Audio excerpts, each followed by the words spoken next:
is think, feel, do training outcomes. Okay.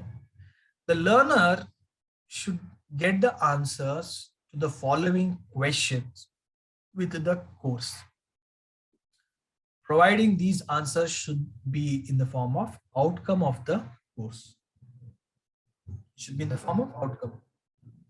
Like feel, why is important for me? As an instructional design, if Pujita develops a course, the learner should understand that why it is important for me.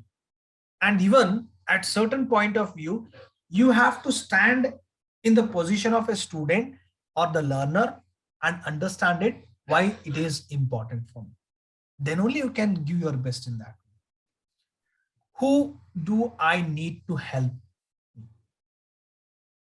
Who do I need to help me? Like who needed the help? Think, what do I need to know? Like what I should know in that one. What should I understand from my course? So that is the one thing. Then what if I try something else? If not this one, what is other mode? What is the other thing that will going to help me out? Okay. The next one is do. How can I get better at this? Then will it make a difference at work? Obviously, that these are the things that we have to, like these are the outcomes. Like how you can create now outcomes?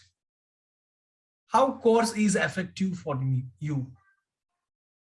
Does the course helpful for you? This course going to helpful in all these skill sets. This will make you to stand out among the other people. This is what you need to understand. These are the outcomes, think, feel, do.